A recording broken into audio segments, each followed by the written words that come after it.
কেউ জোকিং করে পাতা ছিঁড়তে গেলে তো মানে ছাগলের সাথে তুলনা করতেছে আর কি, বলতেছে যে মানে ছাগল যেরকম পাতা দেখলে দৌড়ায় যায় খাওয়ার জন্য, এখন আমিও পাতা দেখলে দৌড়ায় যাই ছেঁড়ার জন্য।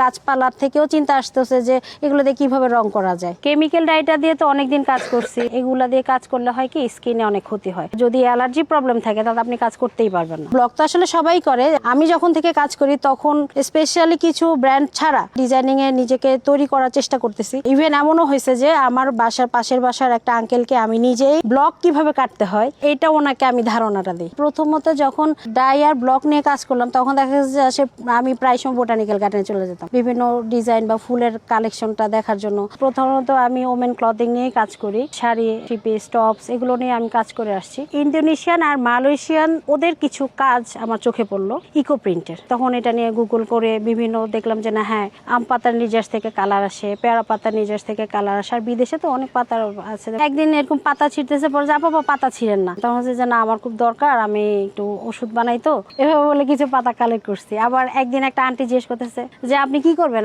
ওষুধ বানাবেন? তা হচ্ছে যে না আমি পাতা দিয়ে ডিজাইন করবো।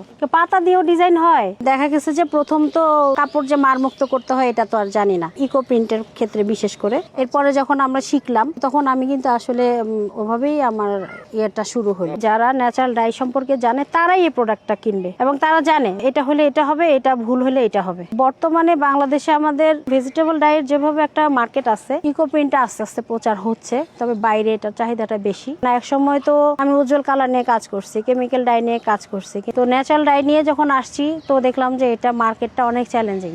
মানুষকে বুঝাইতে হবে, মানুষ এখনো অতটা বুঝে না, সবাই উজ্জ্বল রঙের দিকে সবাই আকৃষ্ট। আমি সবসময় কাস্টমারের চয়েসটাকে প্রাধান্য দিয়ে কাজ করি, কিন্তু আমি এটা তাকে আগে প্রেজেন্ট করি যে দেখেন এটা আমরা এখন নতুন লঞ্চ করতেছি বা আমরা এই ডিজাইনটা নিয়ে নতুন কাজ করতেছি আমাদের প্রোডাক্টটা, তখন তারা বুঝতে সক্ষম হয়। কারণ আমরা ওভাবেই তাদেরকে টোটাল জিনিসটাই তাকে আমরা দেখাই। আমি চিন্তা করি ইকো প্রিন্ট দিয়ে আপনার ওয়াল হ্যাঙ্গিং প্রোডাক্ট হয়, হোম ডেকোর আইটেম হয়, একটু ফ্যাশনেবল একটু টিউনিক টপস টাইপের মানুষ পছন্দ করে। মধ্যবয়স্করাও পড়ছে টপস এখন কিন্তু সবাই পড়ে, আবার টিনেজরাও পড়ছে। তো এই জায়গাতে আমি যদি একটু জাস্ট ডিজাইন হালকা একটু ডিজাইনটা ফুটাই তুলতে পারি, এটা কিন্তু মানে ভালোই পছন্দ করতেছে। সময়ের উপরে কিন্তু খরচ। ইকো প্রিন্টিং এ মূলত কিন্তু আপনার ভেজিটেবল ডাই ইকো প্রিন্টিং যাই বলেন, এখানে হলো প্রসেসিং টাইমটাতেই খরচটা বেশি আসে। সেগুন পাতা, বাদাম পাতার এত সুন্দর টেক্সচার এক এক সময় আসে, আর একই জিনিস আপনার একই আসবে না। আপনি ধরেন পাশাপাশি দুইটা কাজ করতেছেন, আপনি চাচ্ছেন যে সিমিলারিটি হবে, কিন্তু ভেজিটেবল ডাই ইকো প্রিন্টে 100% এটা কখনোই সম্ভব।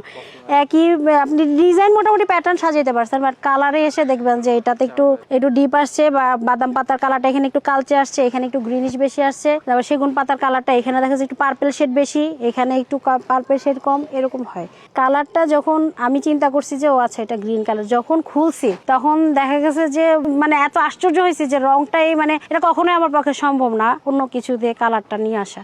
এখানেই মজা। আমার আসলে বাইরের দিকে ব্র্যান্ডিংটা আমার খুব ইচ্ছা, যেহেতু আমি অনেকদিন ধরে কাজ করতেছি। এখন লোকালি যতটুকু আমাদের যে একটা কাস্টমার সার্কেল আছে আমাদের দেশে, একটু পশ এরিয়াতে যারা থাকে, যদি বলি যে আড়ং বলেন, অরণ্য বলেন, ওরা ছাড়া ভেজিটেবল ডাই নিয়ে মানে আমাদের মতন ডিজাইনারদের খুব একটা এখনো দেখা যাচ্ছে না। আমার মনে হয় যে আগামী 1-2 বছরের মধ্যে এটা একটা রেভলিউশন হবে।